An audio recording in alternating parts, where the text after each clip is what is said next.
The DNA test my daughter gave us for our anniversary didn't just destroy my marriage. It made me question whether my best friend's death was really an accident. 15 years. That's how long Sarah and I had been married when Ashley walked into our anniversary dinner carrying a blue and white box with "Discover Your Story" written across the front.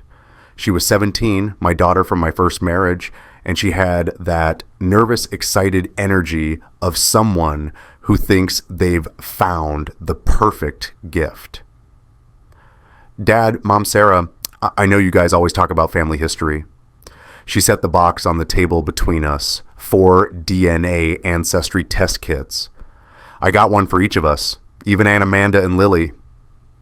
My sister-in-law Amanda smiled from across the table, her hand resting on her daughter Lily's shoulder. Lily was 12, all elbows and braces, the kid we'd watched grow up like she was our own. My niece. The baby Amanda had adopted after her complicated miscarriage years ago, or at least that's what we'd always been told. Sarah's smile froze, just for a second. I caught it because I was looking at her when Ashley said DNA test, and something flickered across my wife's face. Fear maybe, or recognition. But then she laughed, that practiced laugh she used at her nonprofit galas, and the moment passed. Ashley, you really shouldn't have, Sarah said, touching the box like it might bite her. These tests aren't always accurate, you know. I read an article about false positives. That's why I got the good brand, Ashley said, the one that's like 99% accurate. I picked up one of the test tubes, saw Ashley's handwriting on the label, Dad in blue marker, and felt something warm in my chest. My daughter trying to connect us all, trying to build something permanent out of the family we'd cobbled together through divorce and remarriage and time. This is perfect, Ash, I said. We'll do it this weekend. On the mantel behind Sarah, our wedding photo smiled down at us. The two of us, younger, standing on the courthouse steps. Gregory had been my best man that day. Gregory, who'd been my best friend since college. Gregory, who'd died 2 years ago when his car went off Route 9 in the rain. I didn't know it then, but that box on the table was about to connect dots I'd never wanted to see. If you've ever had one moment that felt too perfect, like the calm before a storm you couldn't see coming, you know what I mean.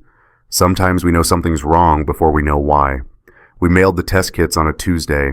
Sarah kept suggesting we wait, maybe after the holidays, she'd say, or let's make sure everyone's free to do it together. But Ashley had already set up the online accounts, already paid for the processing, and I didn't see any reason to delay. 3 weeks for results, the website said, 21 days. Sarah checked her phone constantly during those 3 weeks. I noticed because Sarah usually left her phone face down on the counter, unbothered by notifications. But now she carried it everywhere, even to the bathroom. When I asked about it, she said work was stressful. Budget meetings for the nonprofit, donor drama, the usual. I taught my American history classes at Lincoln High like normal. The Revolutionary War for the sophomores, the Civil Rights Movement for the juniors. I stood in front of my classroom and told my students the same thing I told them every year. History doesn't repeat itself, but it often echoes. Pay attention to the patterns. I didn't see the pattern in my own life. Not yet.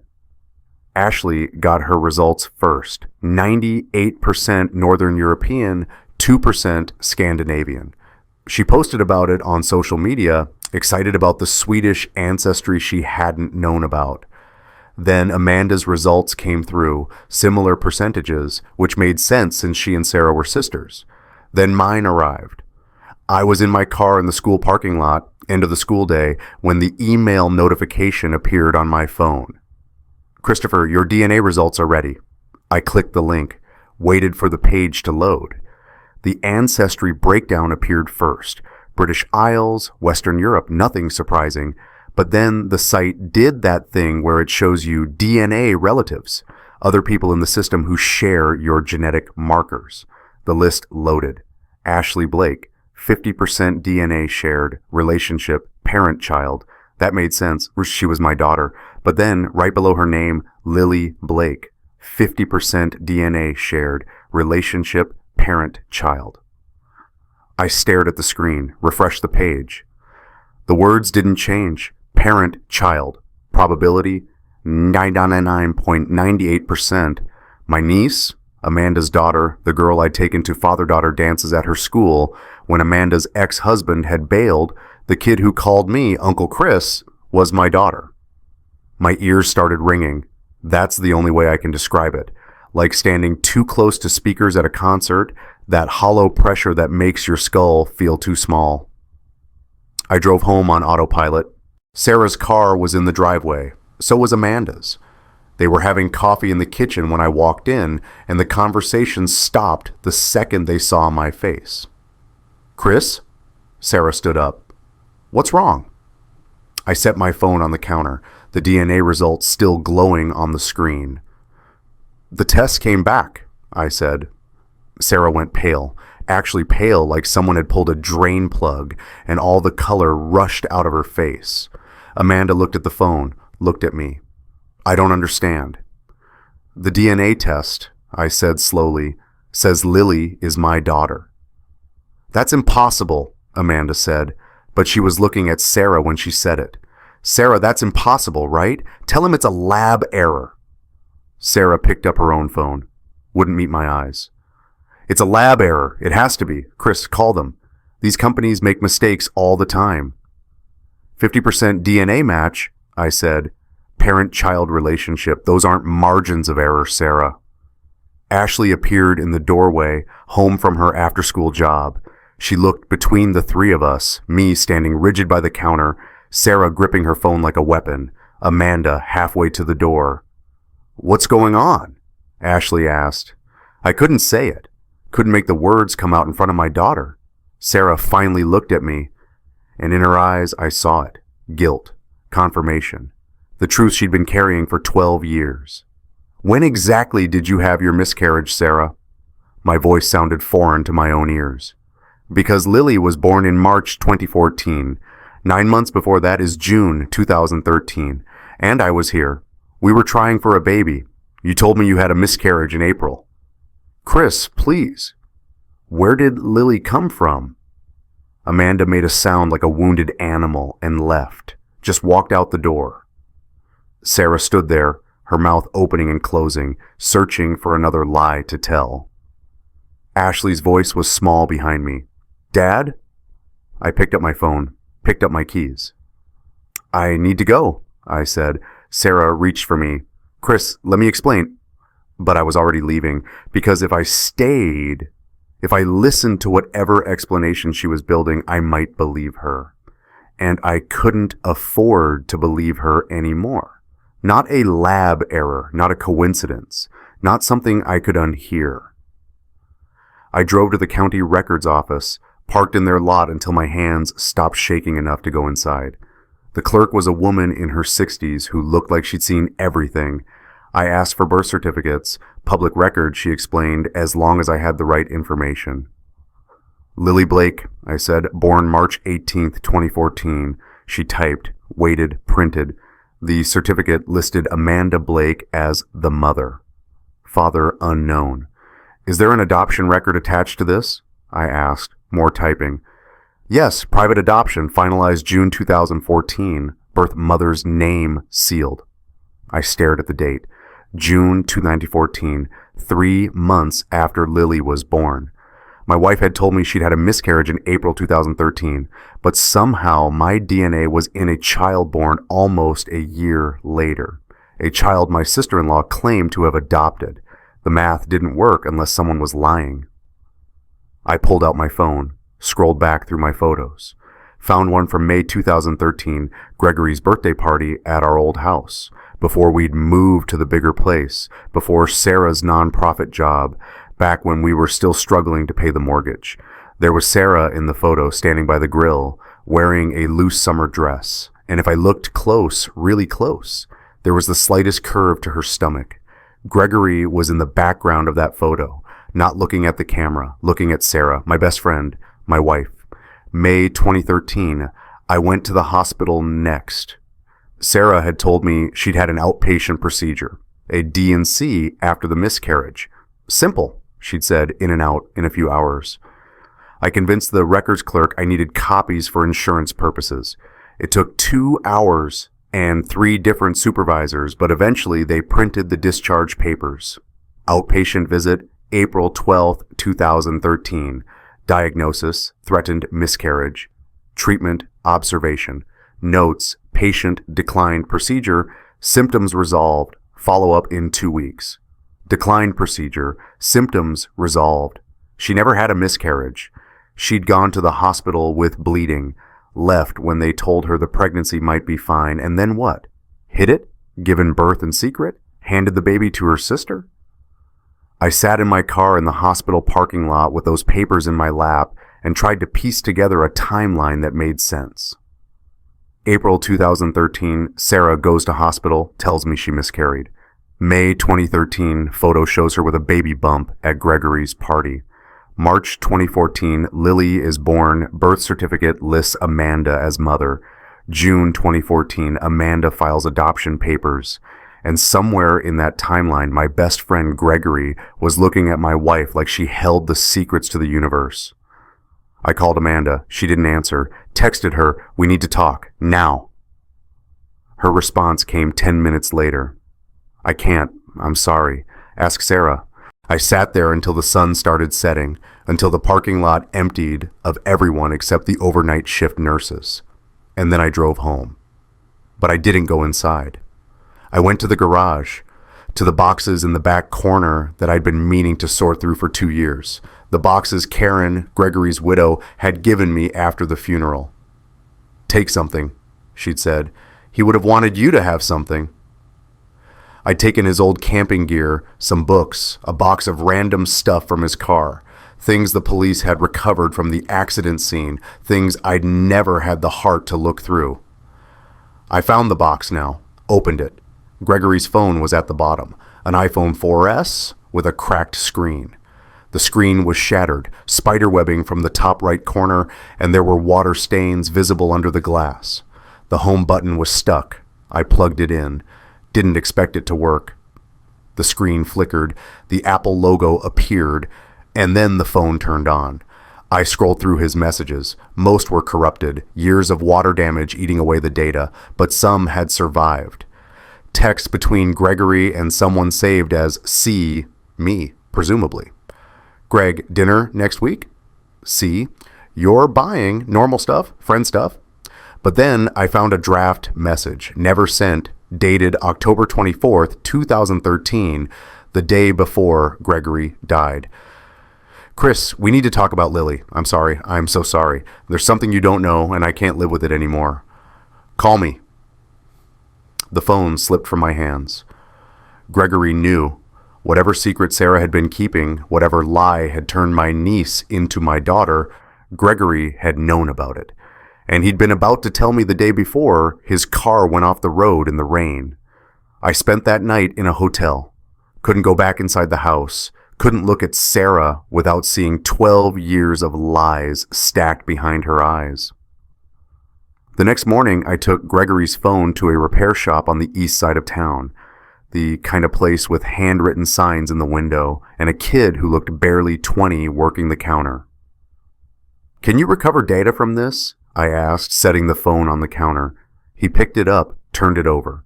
The back was corroded, green oxidation spreading from the charging port like cemetery moss. It smelled faintly metallic, like old blood mixed with pond water. "Water damage," he said. "Pretty severe. When did this happen?" 2 years ago, car accident." He looked at me differently then. "I can try. No guarantees. Might only get fragments." "I need the text messages," I said. "Everything you can recover." It took 3 days. 3 days of sleeping in hotel rooms and teaching my classes on autopilot and ignoring Sarah's calls. She left voicemails, texts. "Please come home. We need to talk. It's not what you think." But I knew exactly what it was. When the repair shop called, I drove there during my lunch period. The kid had printed everything, screenshots of recovered texts, organized by date. He'd done good work, professional work. Some of it's corrupted, he explained, sliding a folder across the counter, but I got most of 2011 through 2013. After that, looks like he stopped using this phone. I paid him in cash, took the folder to my car. The texts started innocently enough. Gregory and someone saved in his phone as S. S. Thanks for covering my shift. Drink sometime. Greg, anytime. That was from March 2011, 2 years before Lily was born. Before Sarah had her miscarriage, I kept reading. By June 2011, the texts were different. S. Last night was a mistake. Greg, you're right. I'm sorry. S. We can't do this to Chris. Greg, I know. And then 3 days later, S. I miss you. I had to stop reading. Pulled over in a grocery store parking lot because my hands were shaking too badly to drive. Sarah. The S was Sarah, my wife and my best friend. I made myself keep going, made myself read every recovered message, even though each one felt like a knife sliding between my ribs. September 2012. Greg. We have to tell him. S. Not yet. Please. I'll lose everything. Greg. I can't keep lying to my best friend. S. Just a little longer. December 2012. Greg. Are you pregnant? S. No. False alarm. February 2013. Greg. Sarah, we need to talk about this. S. There's nothing to talk about. It was negative. But then March 2013, a photo attachment that had somehow survived the water damage, a pregnancy test, 2 pink lines, and Sarah's text, Greg, I don't know what to do. His response, we tell Chris together. I'll be there with you. Her response, I need time to think. And then April 2013, the month Sarah told me she'd had a miscarriage. S. It's handled. The baby didn't make it. We can move on. Greg, what do you mean it didn't make it? S. I lost it. Yesterday. I'm sorry. Greg, oh God. Sarah, I'm so sorry. Do you need anything? S. Just space, please. But the baby didn't die. Lily was born 11 months later. I read that text. It's handled. The baby didn't make it. 5 times, 10 times. Trying to make it mean something other than what it obviously meant. Sarah had lied to Gregory, told him the baby died, and then she'd given that baby to her sister to raise. But why? Why the elaborate deception? I kept reading. The text between them stopped after April 2013. Just stopped, like Sarah had cut him off completely. There were a few messages from Gregory, Sarah, please talk to me, and I need to know you're okay, but no responses until October 2013. Greg, I saw you at the store today with Amanda and a baby. S, don't. Greg, Sarah, is that S? It's Amanda's daughter she adopted. Greg, from where? S, a private adoption. Please drop this. Greg, the baby you told me died is Amanda's baby? No response from Sarah to that one.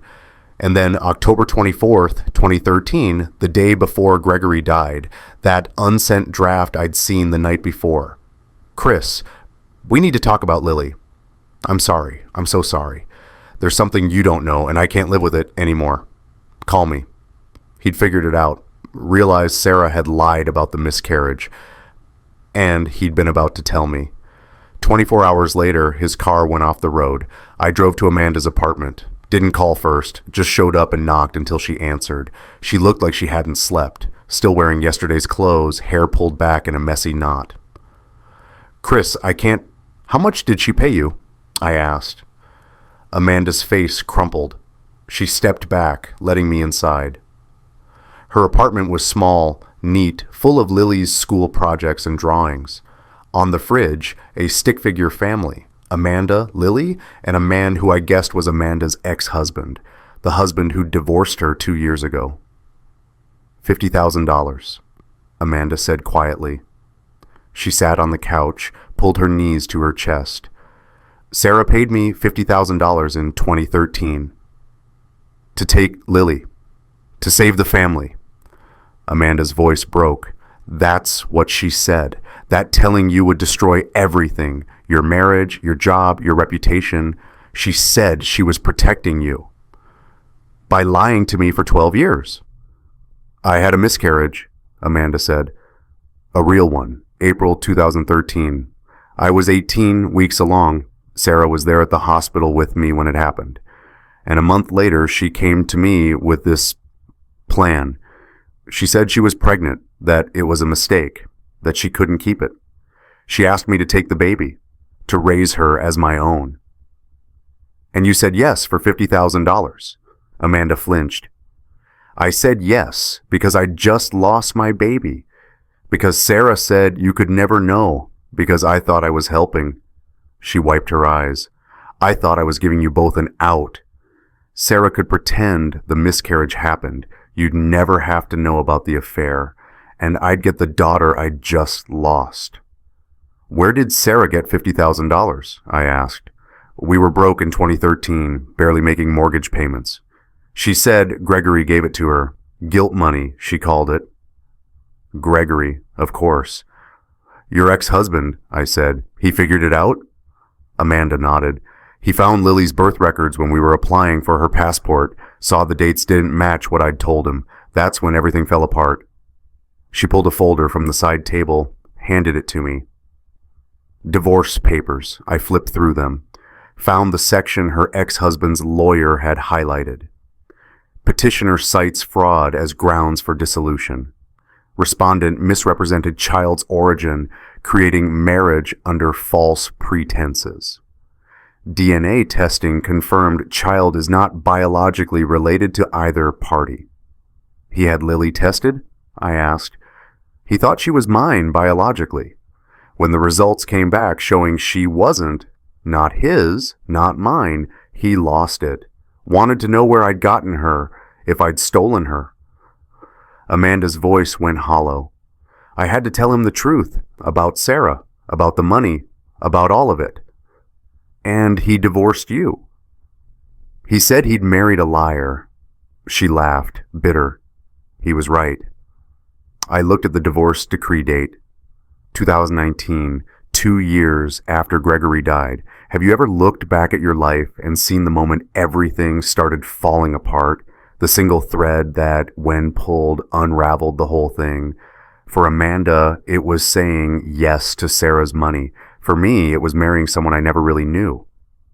Where's Lily now? I asked. School. She doesn't know any of this. I haven't told her.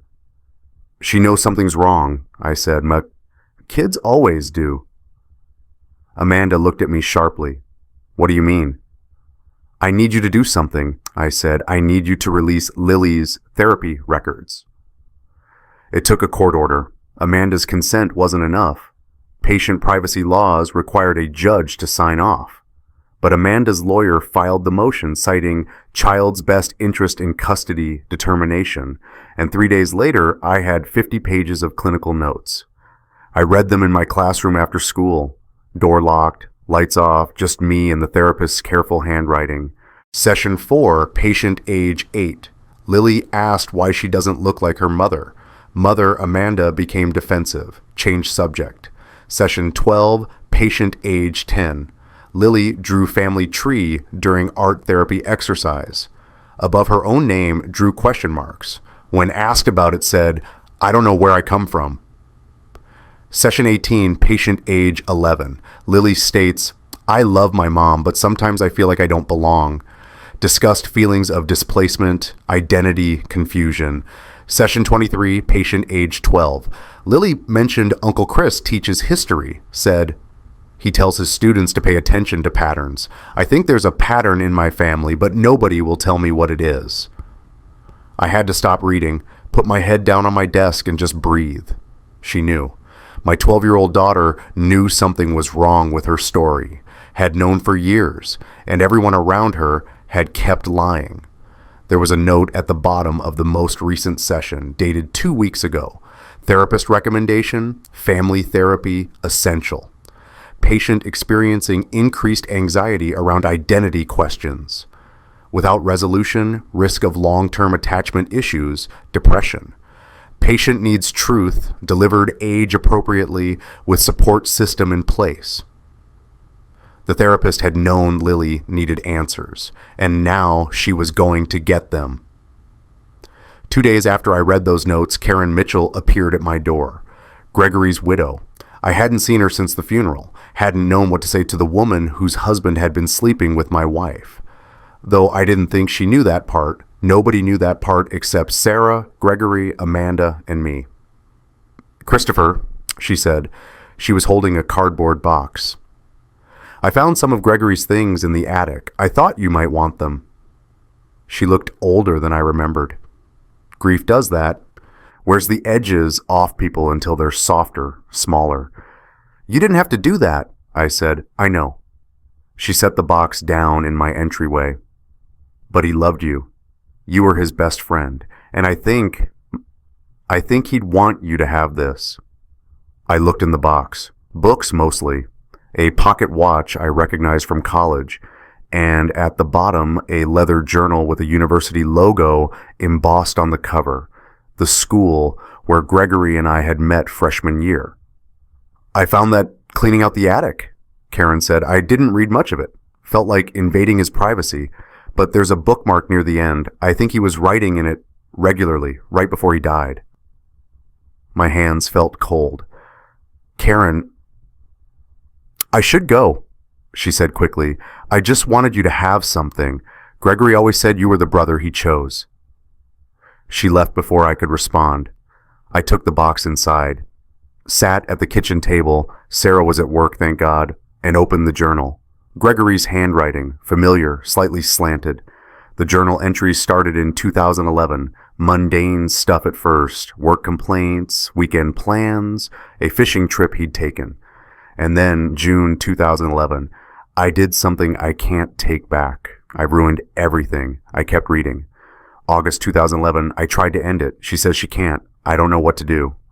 December 2012, "She thinks she might be pregnant. If she is, I have to tell Chris. I can't let him raise another man's child without knowing." March 2013, "She's pregnant. It's mine. She won't tell Chris. Says it will destroy him."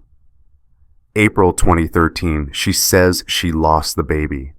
I think I believe her. God, I hope I believe her. The bookmark was stuck at October 18th, 2013. 1 week before Gregory died. The entry was longer than the others. His handwriting was shakier, like he'd been writing fast. Or upset. "I saw Sarah today. At the grocery store, she was with Amanda and a baby.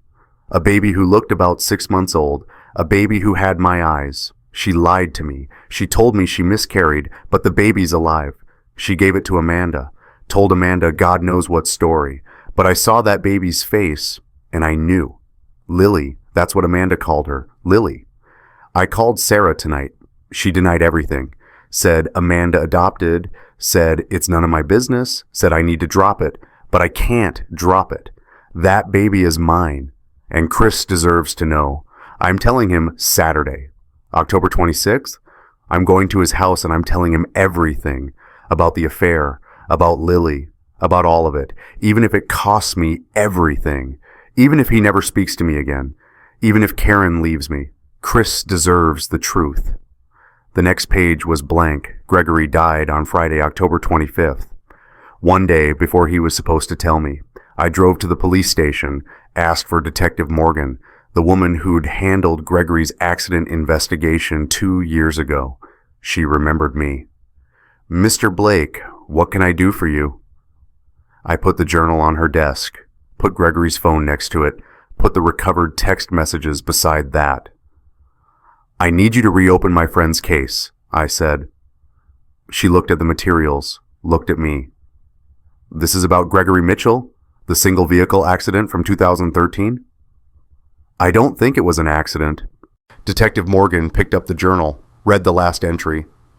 Her expression didn't change, but something shifted in her posture. She sat up straighter. "Why are you bringing this to me now?" she asked. "Because I just found out my wife was having an affair with him, and she was pregnant with his child, and he was going to tell me the day after he died." I explained everything, the DNA test, Amanda's confession, Sarah's lies, the timeline that didn't make sense. Detective Morgan listened, took notes. When I finished, she pulled up the accident report on her computer. Single vehicle crash, Route 9, Approximately 9:15 p.m. Vehicle left the road, struck a tree. Cause of death, blunt force trauma. Contributing factors, wet conditions, possible brake failure. She scrolled down. Medical examiner found minimal alcohol in his system. 1 beer, not enough to impair. Brake failure, I said, at 9:15 p.m. That's what the initial investigation concluded. Can I see the full report? She printed it. I read through the technical language, the accident reconstruction, the vehicle inspection notes. Brake lines showed significant wear. Front passenger sideline completely severed, brake fluid reservoir empty. Evidence suggests gradual failure, not sudden malfunction. Gradual failure, I said. When was the last time he had his brakes serviced? Detective Morgan made a phone call, spoke to someone at the auto shop Gregory had used, hung up. His mechanic says he replaced the brake lines 1 week before the accident, October 18th, the same day he wrote that journal entry. We looked at each other. Brake lines don't fail 1 week after professional service, I said. No, Detective Morgan agreed. They don't. She made 3 more phone calls, to the original investigating officer, to the auto shop to request service records, to someone named Martinez who I guessed was her supervisor. Then she looked at me. Mr. Blake, did your wife know Gregory was planning to tell you about the affair? I don't know. Where was she the night of October 25th, 2013? I don't remember. That was 12 years ago. Think. I closed my eyes, tried to reconstruct that night, the night my best friend died. Book club, I said slowly. She had book club. She left around 7, came back around 10. I was already asleep. Do you remember the name of anyone in the book club? I gave her 3 names. Women Sarah used to meet with monthly. Detective Morgan wrote them down. Mr. Blake, I'm going to look into this, but I need you to not discuss this with your wife. Not yet. If this is what it looks like, you think Sarah killed him. I think your wife had motive, means, and opportunity, and I think your friend's brake lines didn't sever themselves. She stood up. Let me do my job. Go home. Act normal. Can you do that? I nodded, but I wasn't going home. I was going to talk to my daughter. I found Ashley at our house.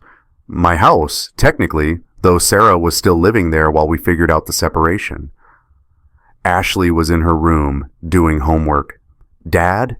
She looked up. Where have you been? I need to ask you something, I said, and I need you to think carefully. She set down her pencil. Do you remember the night Gregory died? October 25th, 2013. You would have been 15. Ashley frowned. That was a long time ago. I know, but do you remember anything about that night, about Mom Sarah? She thought for a minute, then got up and went to her closet. Pulled out a box of old journals, the kind teenage girls keep, covered in stickers and doodles. I kept a diary in high school, she said. She flipped through one. October 2013. Here. She handed it to me. The entry was short, typical teenage observations about school and friends.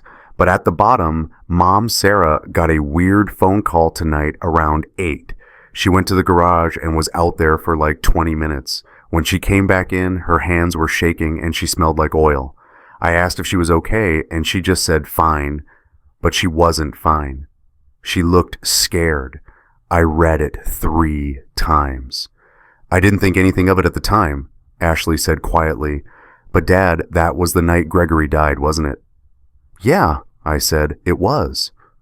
Ashley looked at her diary, looked at me. What did Mom do?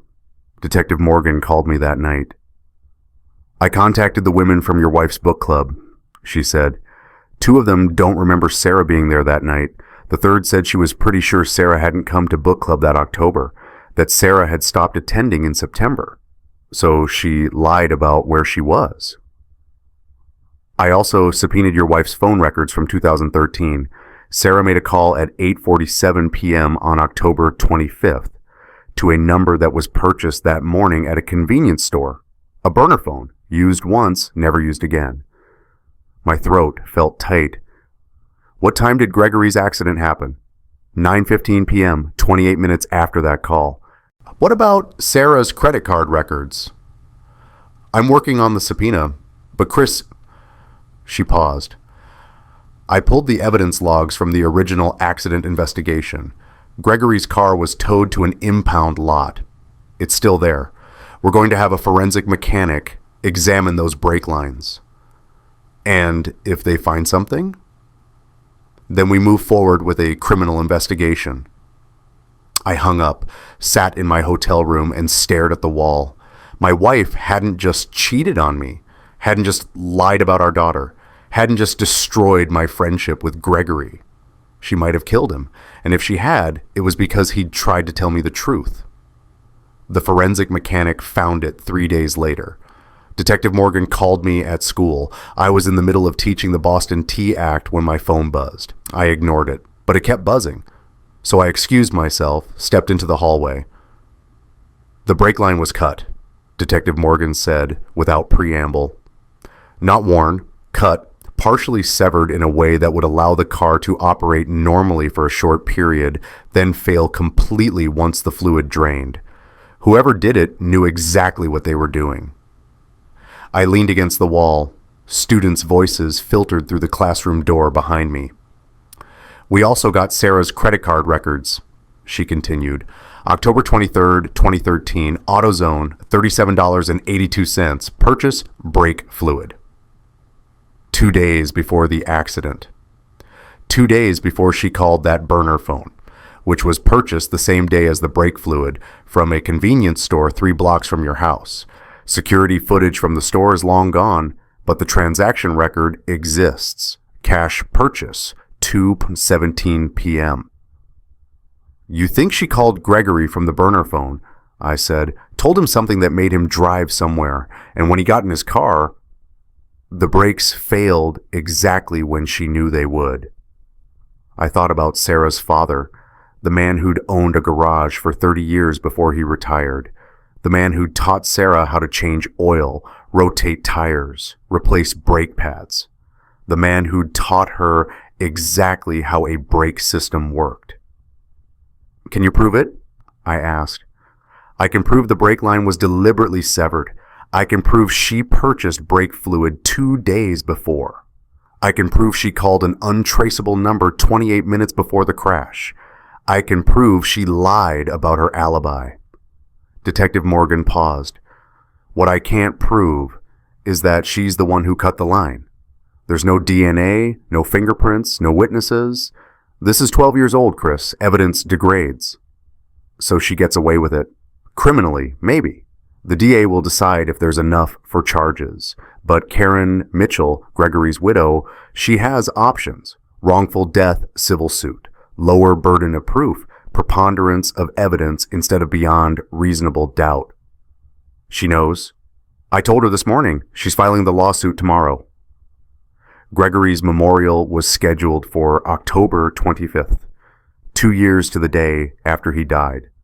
Karen had planned it months ago, a small gathering at the town square, just family and close friends. A chance to remember. I didn't know Karen had changed her plans until I showed up and saw the crowd. 200 people, maybe more.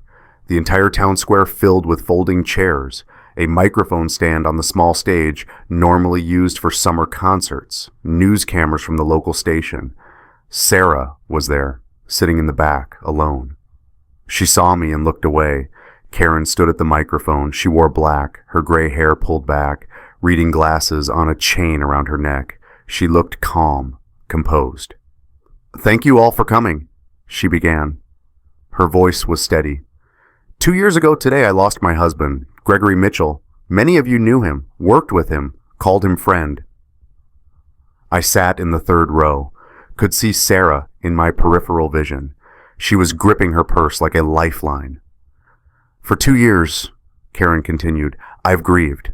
I've asked myself why. Why did he leave that night? Why was he driving on Route 9 in the rain? Why didn't he just stay home? She pulled a piece of paper from her jacket pocket, unfolded it. Last week, I found out why. Sarah went rigid. Gregory kept a journal. I found it in our attic.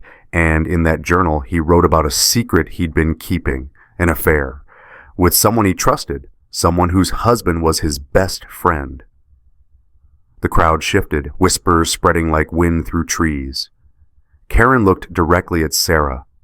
Everyone else followed her gaze. My husband was not a perfect man. He made a terrible choice. He betrayed his best friend, and he hated himself for it. Karen's voice cracked slightly, but she steadied. But he was trying to make it right. He was going to confess. October 26th, 2013. He'd written it in his journal. He was going to tell the truth. She pulled out another page. I recognized it, a printout of the journal entry I'd given to Detective Morgan. Gregory died October 25th, one day before his planned confession. Karen let that hang in the air. The police have reopened his case. They've determined his brake lines were deliberately severed, and they found evidence linking someone to the crime. She projected an image onto the screen behind her. A credit card statement. Sarah's name at the top. The AutoZone charge highlighted. 2 days before my husband died, someone purchased brake fluid. Someone who knew how brake systems worked. Someone who had motive to keep him quiet. The crowd turned as one to stare at Sarah. My husband died trying to tell the truth, Karen said. Her voice was steel now. And someone made sure he never got that chance. Sarah stood up, started toward the exit. But people were blocking the aisles, everyone turning to watch her leave. Detective Morgan appeared at the edge of the crowd. Not approaching, just present, a reminder. Karen pulled out one more item, a photograph. She projected it on the screen. Gregory holding a baby. The baby had his eyes, his chin, and in the blurred background, barely visible, Sarah looking at them. This is my husband with a baby girl. Her name is Lily. He didn't know she was his daughter. He died believing she'd never been born. Karen's voice broke fully now, tears on her cheeks. But she's alive. And he died trying to tell the truth about her. The crowd was silent. 200 people holding their breath. I'm filing a wrongful death lawsuit, Karen said. Not for money, for justice, for my husband's memory, for the daughter he never got to meet. She looked at Sarah again. And for the man who deserved to know the truth 12 years ago. Karen walked off the stage. The crowd erupted, not in applause, but in chaotic conversation, everyone talking at once. I looked for Sarah. She was gone, vanished into the parking lot. But the damage was done. By tomorrow morning, everyone in town would know. Should Christopher have told Gregory's widow the truth earlier, or was waiting for evidence the right call? 2 choices here, tell her or protect her. There's no easy answer. Sarah's nonprofit board called an emergency meeting 3 days later. I heard about it from Ashley. She'd seen it on social media, people from the nonprofit posting vague statements about personnel changes and organizational integrity. The resignation was announced the next morning, effective immediately. Sarah Blake stepping down from her position as executive director to focus on family matters. Everyone knew what that meant.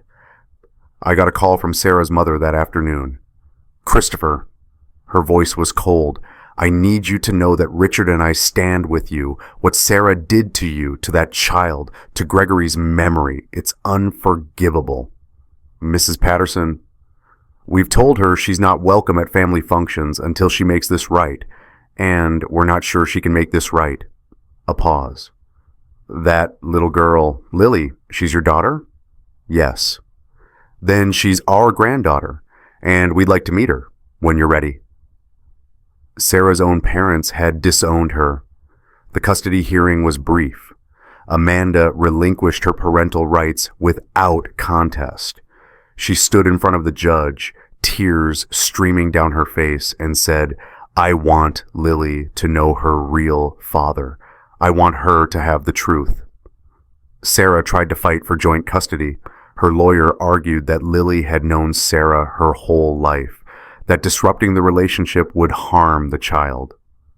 The judge looked at the DNA results, at the therapy notes documenting Lily's identity confusion, at the evidence of Sarah's affair, her lies, her potential involvement in Gregory's death. Full custody to Christopher Blake, the judge said. Sarah Blake is granted supervised visitation pending the outcome of criminal investigation. Sarah didn't look at me as we left the courtroom, just walked out, her lawyer trailing behind. I went straight to Amanda's apartment. Lily was there, home from school, doing homework at the kitchen table. "Uncle Chris!" She smiled, then saw my face. "What's wrong?" Amanda stood in the doorway, gave me a nod. I sat down across from Lily, tried to figure out how to say it. "Lily," I started, "there's something I need to tell you, something important." I told her in pieces, gently, the way the therapist had recommended, that there'd been a mistake when she was born, that the adults in her life had made choices that weren't fair to her, that Amanda loved her but wasn't her biological mother. "So who is?" Lily asked. Her voice was small. "Your biological mother is Sarah, my wife, and your biological father was Gregory, my friend who passed away." She absorbed that, 12 years old, processing information that would reshape her entire identity. "So Aunt Sarah is my mom?" "Biologically, yes." "And Gregory was my dad?" "Yes." "But Gregory died." "He did." She was quiet for a long time. Then, "Am I still Lily?" "You're always Lily," I said. "Nothing changes who you are, just where you came from." "Am I still Amanda's daughter?" Amanda knelt next to her. "Always. Biology doesn't change love. I chose you. I'll always choose you." Lily looked at me. "What about you?" "Lily," I said carefully, "biologically, I'm your uncle.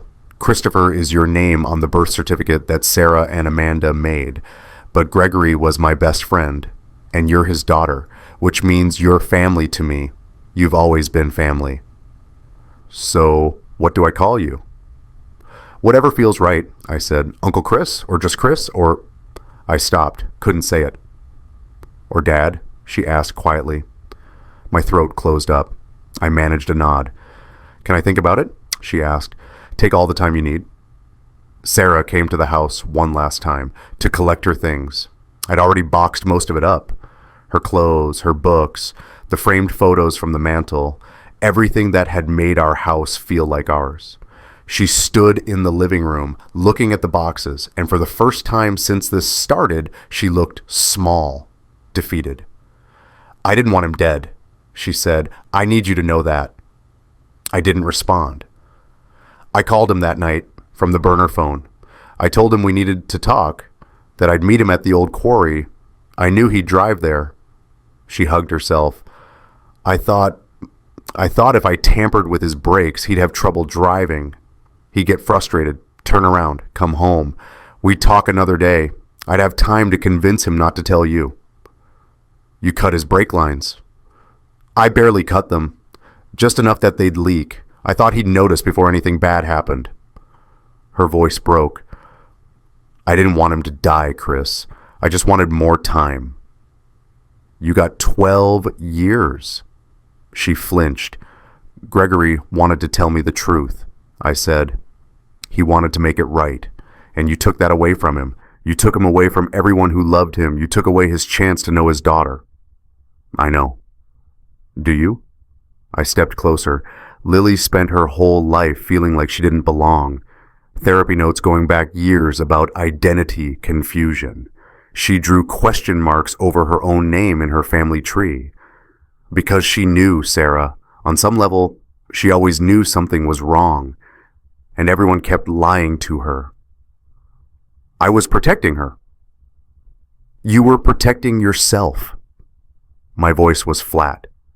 "From consequences, from truth, from having to face what you'd done." Sarah was crying now. "I loved you. I still love you." "You don't know what love is." I handed her the divorce papers, already signed. She took them with shaking hands. "Where will I go?" "I don't care." Everyone in town hates me. I lost my job. My parents won't speak to me. I have nothing left. You took my daughter. You took my best friend. You took 12 years I'll never get back. I opened the front door. I think we're even. She left, took her boxes to her car, drove away. I stood in the empty house and felt nothing. No victory, no relief, just tired. If you've ever fought for something and realized victory was hollow, that getting the truth didn't undo the damage, you know this feeling. Leave me too if you understand. You're not alone in that. 6 months later. I was at my desk after school, grading essays on the civil rights movement, when there was a knock on my classroom door.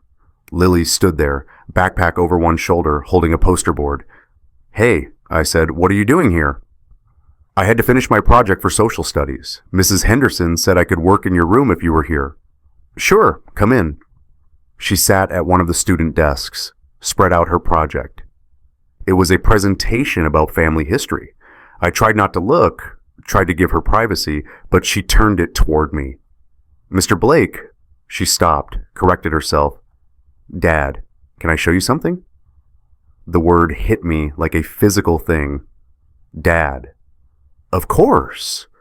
She'd made a family tree, but instead of the traditional format, she'd drawn a forest, different trees representing different family branches. "This is Amanda," she said, pointing to a tall oak. "She raised me. She's my mom in all the ways that matter. This is Sarah. She's my biological mother, but she's not part of my forest anymore. This is Gregory, a tree with deep roots. He was my biological father. I never got to meet him, but Ashley tells me stories about him." And then off to the side, a tree that connected to Gregory's through intertwined roots. "This is you. You were Gregory's best friend, which means you're connected to me through him, but you're also here." She pointed to branches that extended toward her own tree. "Because you chose me, even when you didn't have to." She looked up at me. "Is that okay, that I put you in my forest?" I couldn't speak, just pulled her into a hug. "It's more than okay," I managed. That weekend, Ashley drove us to the cemetery. The three of us, me, Ashley, Lily, standing in front of Gregory's headstone. Karen had added a new inscription below his name, "Beloved husband, loyal friend." He tried to tell the truth. Lily held her social studies project. She brought it to leave. "Is it okay to leave it here?" she asked. "I think he'd like that," I said. She knelt down, placed the poster board against the headstone, her family forest with Gregory's roots running through it. "Thank you for trying to tell the truth," she whispered to the grave. "I'm sorry you didn't get to." Ashley put her hand on Lily's shoulder. "He would have loved you if he'd gotten to meet you." "I know," Lily said quietly. She looked at me. "Because Dad loves me, and they were best friends, so I think they probably loved the same way." We stood there for a while, three of them, Christopher, Ashley, Lily, in the autumn sun. Then Lily reached out and took my hand, not asking permission, just holding on. Ashley took my other hand, and we walked back to the car together. A family built from truth and choice, and the pieces left behind after everything broke. I thought about my students, about the question they always ask, "Mr. Blake, why study history?" I tell them, because the truth always surfaces, even when it takes 12 years, even when it costs everything to find it. History doesn't repeat itself, but it echoes. And if you listen closely enough, you can hear the truth in those echoes, calling you home. Lily isn't my biological niece, but Ashley, my daughter from my first marriage, she's the one who gave us that DNA kit. And now both of them are my daughters. Found family isn't always the one you're born into. It's the one that chooses you when everything else falls apart. If you have a found family story, someone who showed up when blood relatives didn't, share it in the comments. Let's honor those people, the ones who chose us, the ones who stayed, because in the end, that's what matters. Not the DNA, not the lies, just the people who stand beside you when the truth comes out and hold your hand in the aftermath.